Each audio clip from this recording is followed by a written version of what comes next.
ओम शांति। शिव बाबा जो हमारे परम पिता, परम शिक्षक, परम सतगुरु हैं, जो भाग्य विधाता है, जो सर्व कला समृद्ध है, ज्ञान के, आनंद के, शांति के, प्रेम के, सुख के सागर है, हम बच्चों को ऐसी शिक्षा देते हैं जो हम बॉटम से लेके टॉप तक सदा सुखी हो जाए। जैसे बिल्डिंग बनाने वाले सबसे पहले फाउंडेशन को मजबूत बनाते हैं, फाउंडेशन जिसकी पक्की होती है वो बिल्डिंग उतनी ही टिक पाती है। तो पिता परमात्मा हम बच्चों को सबसे पहले अपनी स्पिरिचुअल फाउंडेशन के लिए कहते हैं कि बच्चे तुम आत्मा हो, जितना तुम आत्मिक स्थिति में टिकोगे हो ही आत्मा, लेकिन परवश, प्रकृति के वश और अज्ञानता के वश आपने अपने आप को देह समझ लिया। तो जैसे बिजली के करंट को अर्थिंग होती है तो सारी बिजली अर्थ हो जाती है और बिल्डिंग में बिजली जाती ही नहीं। इसी प्रकार से ये शरीर जो मिट्टी का बना हुआ है, ये आत्मा को अपनी तरफ खींच करके आत्मा की एनर्जी को बिल्कुल ही भस्म कर देता है। जैसे लकड़ी को दीमक लगती है, लोहे को जंग लगती है, मनुष्य को कैंसर हो जाता है तो वो बचना मुश्किल होता है। ये सबसे बड़ा महा रोग है जो आत्मा अपने को ही भूल बैठी है, अपने को देह समझती है। ये छोटा मोटा अपराध नहीं है, ये छोटी मोटी अज्ञानता नहीं है। संसार का सबसे बड़ा अज्ञान है कि जो हम अपने को कह रहे हैं कि ये मेरा शरीर है, लेकिन फिर शरीर समझ रहे हैं। अगर इसको गहराई से सोचा जाए, ये बहुत बड़ा ब्लंडर से भी ब्लंडर है, पाप से भी महापाप है। ये आत्मा की सारी शक्तियों को भस्म करने वाला है। तो इसलिए शिव बाबा आते ही हमें आत्मिक स्मृति का तिलक लगाते हैं। जैसे ज्योत बुझाते हैं, हवा आती है वो ज्योत बुझाती है, तो एक्चुअली आत्मा की ज्योत बुझाने वाला देह अभिमान है, बॉडी कॉन्शियस है। जिस आत्मा ने ये समझ लिया कि body conscious is the root cause of all evils, पहले इसी रूट को ही भस्म करता है। हमारे पिता श्री ब्रह्मा ने, हमारी मातेश्वरी माँ ने, जगदम्बा सरस्वती ने इस अज्ञानता पर जीत प्राप्त की। हमारी दीदी मनमोहिनी जी ने, दादी प्रकाश मणि ने, देह में होते हुए भी वो देह में नहीं थे, विदेही थे, देह से न्यारे थे। हमारे शास्त्रों में अष्टावक्र के लिए कहते हैं कि देह में होते हुए वो विदेही थे। तो शिव बाबा जो ज्ञान के सागर हैं, जो हमारे सुप्रीम डॉक्टर हैं, जो भाग्य विधाता हैं, जो सबसे बड़े भविष्य के ज्ञाता हैं, ज्योतिषी हैं, वो आकर के हम बच्चों को कहते हैं कि बच्चे, सबसे बड़ा रूट कॉज तुम्हारे भाग्यहीन करने का ये देह अभिमान है। देह अभिमान ही पतन की जड़ है। इसलिए बाबा हम बच्चों को आत्मिक स्मृति के लिए बार बार ध्यान खिंचवाते हैं। और देखा जाए आत्मिक स्मृति में आते ही इमीडिएटली बुद्धि का द्वार खुल जाता है और उन्हें अपने पिता परमात्मा दिखाई देता है कि यही यही यही यही यही मेरे पिता है। आत्मा को बुद्धि का नेत्र खुल जाता है, पता होता है कि यही सुख शांति आनंद प्रेम खुशी पवित्रता ज्ञान शक्तियों का स्रोत है।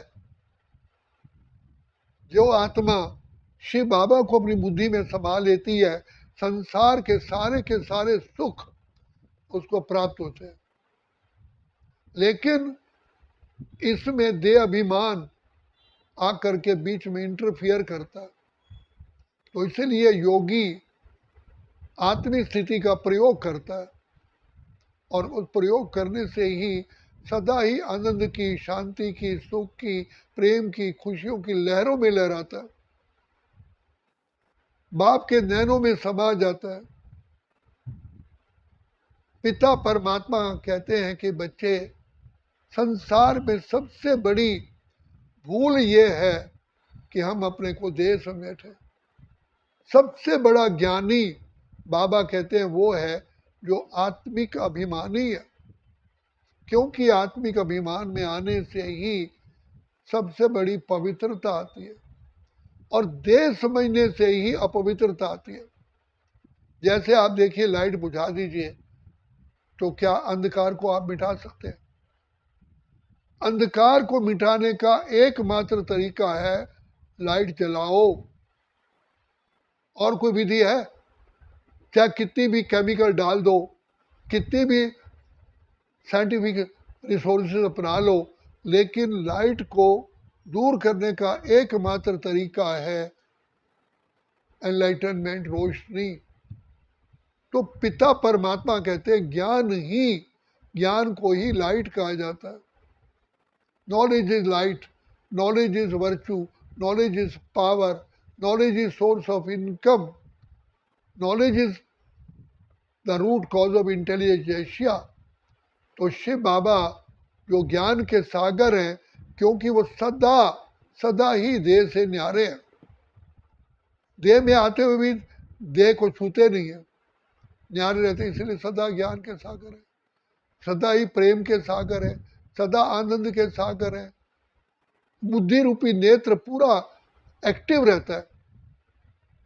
तो इसलिए बाबा कहते हैं बच्चे, सबसे पहले आके हे आत्मा, तुम आत्मा हो, अजर अमर अविनाशी हो, तुम्हारा निवास स्थान ब्रह्मलोक है, शांति धाम है, मुक्ति धाम है, परम धाम है।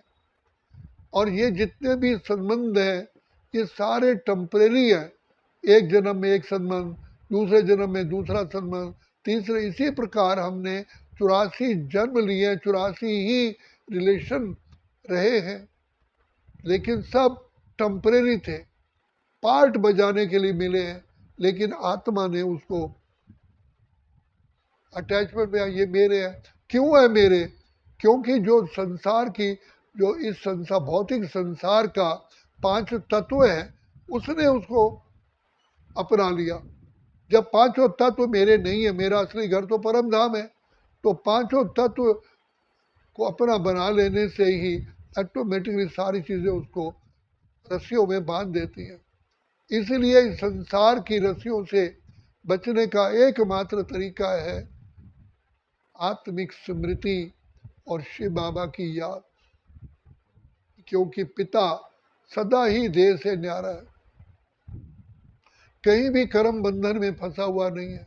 चाहे आत्माएं उसको कितना प्यार करती हैं, सब कुछ करती हैं, लेकिन बाप प्यार का बदला तो देते हैं, फल देते हैं, लेकिन उसे बंधते नहीं है। बंधना मोह है, कर्तव्य निभाना प्यार है। जैसे नर्स पेशेंट की सेवा करती है तो उसको अपना फर्ज अदा करती है, इसको ब्लड भी चढ़ाना है, इसको दवाई भी टाइम पर देनी है, केयर करनी है, उसकी टेस्टिंग भी करानी है, लेकिन उसका उससे कोई मोह नहीं होता, ड्यूटी होती है। तो पिता परमात्मा कहते हैं कि संसार में कर्म तुम्हें करने हैं, ड्यूटी अदा करनी है, पार्ट प्ले करना है, लेकिन फंसना नहीं है।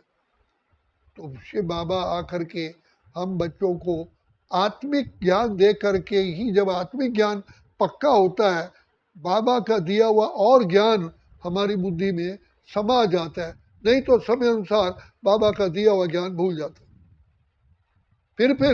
फिर विस्मृति में आ जाते हैं। क्योंकि एक पाठ विस्मृति में आने से मैं आत्मा हूँ, ये स्मृति विस्मृति में आने से जितना भी ज्ञान है वो भी साफ हो जाता है। इसलिए आत्मा भूल भुलैया के खेल में आ जाती है। और जब तक आत्मा में आत्मिक स्मृति का ज्ञान है तो देह से न्यारा है, उसे कोई थकावट नहीं, कोई मुरझाहट नहीं, क्योंकि खुशी का बल्ब जल जाता है। इसलिए हमारे पिता श्री ब्रह्मा ने प्रैक्टिकल करके दिखाया। खुद भी 93 ईयर एज में बुढ़ापे से दूर रहे। शरीर छोड़ने समय पर भी he was very extremely active. पौना घंटा उन्होंने महावाक्य उच्चारण किए। आज संसार का रिकॉर्ड है कि मनुष्य शरीर छोड़ते समय उसका 2 घंटे पहले उसके मुख के वाचा बंद हो जाती है, कईयों का तो एक एक हफ्ता बंद हो जाती है। तो लेकिन शिव बाबा, ब्रह्मा बाबा उस पर विजयी रहे, क्योंकि उन्होंने अपने को आत्मा समझा। और यहाँ तक कि आबू रोड से माउंट तक बहनों भाइयों को पैदल लेके गए 28 किलोमीटर, और सिर पर 5 किलो 10 किलो 15 किलो वजन रखवाया। He did it. और सब आत्माएं खुशी खुशी आबू पहुंच गई। और किसी ने कहा कि हम थके हुए हैं, हमारे पैरों में दर्द है। क्योंकि जैसे ही आत्मा देह में फंसती है तो देह उसकी सारी शक्तियों को माइनस कर, जीरो भी नहीं, माइनस कर देती है, बिलो नॉर्मल। तो इसलिए शिव बाबा कहते हैं, बच्चे, आत्मिक स्मृति ही उत्थान की सीढ़ी है और देह अभिमान ही पतन की जड़ है। इससे बुद्धि क्षीण होती है और इससे भाग्य नाश हो जाता है। क्योंकि आत्मिक स्मृति ना होने के कारण, देह अभिमान के कारण अपने आप ही शत्रु घेर लेते हैं। और आत्मिक स्मृति में रहने से शत्रु कोसों मील दूर रहते हैं। तो ये नेचुरल फिनोमिना है।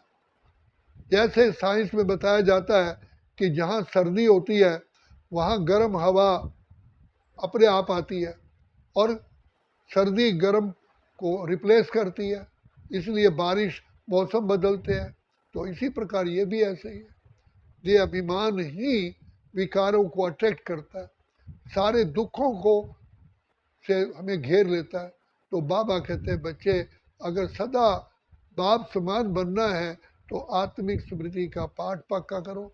इसमें सारे दैवी गुण भी सब आ जाते हैं, पिता परमात्मा की स्मृति भी आ जाती है और सेवा भी होती है। क्योंकि आत्मिक स्मृति से हमारे 3 फंक्शन हो जाते हैं, नयनों की भाषा, वृत्ति की भाषा और संकल्पों की भाषा। 3 हमारी भाषाएं शुरू हो जाती है, जिससे आत्मा सदा के लिए विजयी बनती है। अच्छा, ओम शांति, ओम शांति, ओम शांति।